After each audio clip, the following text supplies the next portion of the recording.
Hello guys, welcome back to my YouTube channel. In today's video we are going to learn how to cut this crisscross back. So if this is something that interests you, make sure you watch this video to the end, and please give this video a thumbs up so that YouTube can recommend my video to other viewers, and also subscribe. So right here is the Ankara fabric I'll be using, okay, and I'm going to be cutting the front first. So I'm going to fold the fabric into two, and I will be using the biggest part of my body measurement, which is my hip. So the cutter of my hip is 10 inches plus half an inch for ease, that's 10.5. Then 1 inch for sewing allowance, I have 11.5. So right here I'm going to mark my starting point line, which is what I have here. So after marking the starting point line, I'll go ahead and mark the length. My actual blouse length is 23 inches, so I added extra 2 inches to make it 25, and then 1 inch for folding allowance, so I have 26 inches here. So from there I'm going to mark my bust line, although my bust line is really not necessary here.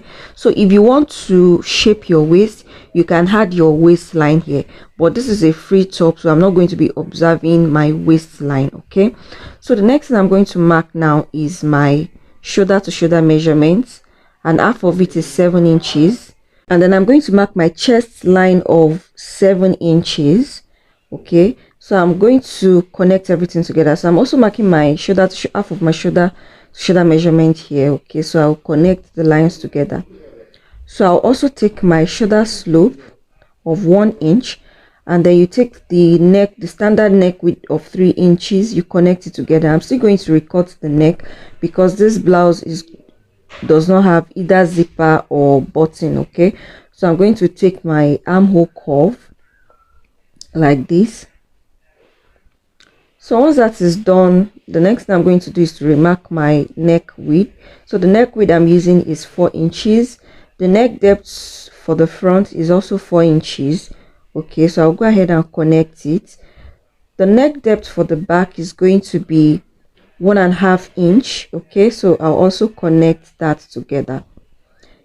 If you want to add facing, then you are going to be adding half an inch sewing allowance to the neck area.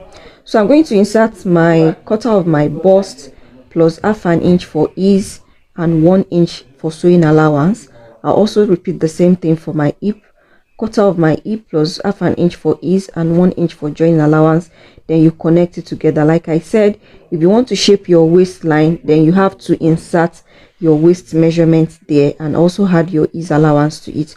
But I want this to be a free top, so I'm going up here by 1 inch and then connect it to make the M line, to make it curved.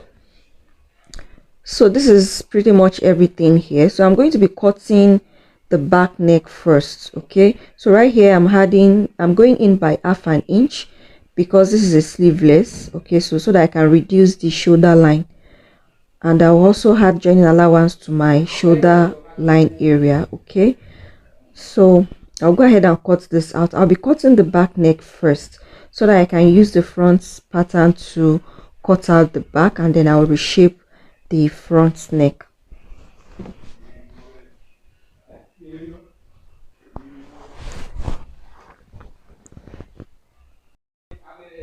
So after cutting, this is what I have. So I'm going to use this to cut out the back.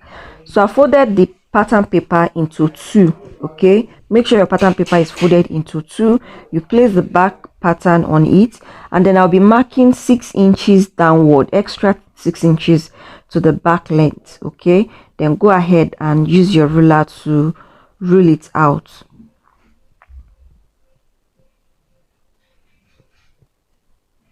So after ruling it out, I'm going to cut this out using the front pattern shape.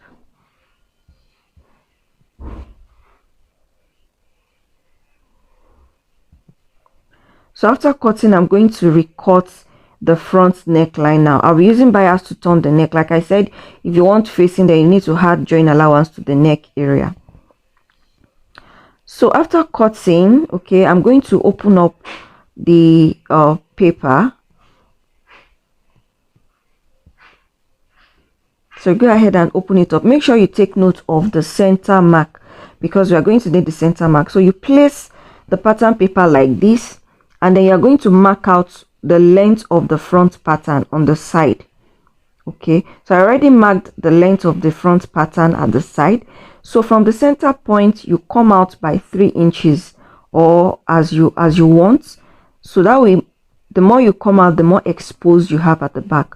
Okay, so I came out from the center point by 3 inches. Now you are going to connect from this armhole. Now you connect, you take a slant from that armhole area to where I marked that 3 inches, where I came out by 3 inches. Go ahead and take a slanted line. If you have a ruler, you can use a ruler. Okay, just take this slanted line like this. So the next thing now I'm going to do is to take my ruler and rule it to where I have this mark at the side. Okay, before you do that, take off your joining allowance away first before connecting the mark. So you should have something like this, and blend it together after connecting. So I remove the front pattern away. So from the neck here, okay, from this neck now, I'll connect to the other side armhole. Okay, and the armhole, I will come down by half an inch for ease, so that that side is not too tight on me. Okay, and make sure you recut that half an inch on the front pattern as well. On the front armhole, recut that half an inch from the front armhole as well. So this is everything about this pattern. You can see this is very simple. So I'll go ahead now and cut everything out. So I'm going to use this pattern now to cut out the fabric, and we're going to be cutting 2 of this fabric. Now when you're cutting the fabric, is either the right side is facing each other or the wrong side is facing each other. So on this side, I'm leaving 1 inch folding allowance so that I'll be able to fold that side. Okay, and the other part, I'll just cut them the same measurement as the paper. So go ahead and cut it out. Make sure they are either right side facing each other or wrong side facing each other. So this is how you are going to place it by the time you are done joining everything. So I'm going to recut that half an inch at the front armhole as well.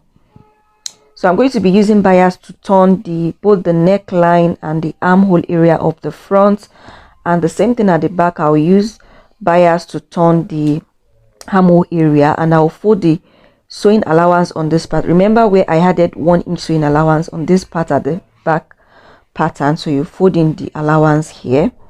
So on the front, I'm adding bias to the front neck. Okay, I'm also going to add bias to the front armhole. So I've done that. Okay, I'm done adding bias and folding all the allowance. So the next thing is to crisscross the back like this. Then you place your front on it and join the 2 shoulder together. Okay, you do it to the other side as well. So right here, I'm taking the side sewing allowance, and you repeat the same thing for the other side. So I'm trimming off the hem of this of the top. Okay, so after that, make sure you weave in your sewing allowance. Okay, so the next thing and the last thing is to fold in our hemming allowance, and that is what I'm doing right now. And once you are done, make sure you give it a good press. Okay, iron it well. You can tag the back if you don't want it to be, you know, the breeze to blow it away when you wear it, or you don't want it to expose when you bend down. You can always tack the back on top of each other. You can tag the 2 together. So yeah, this is what I have after sewing the whole thing together.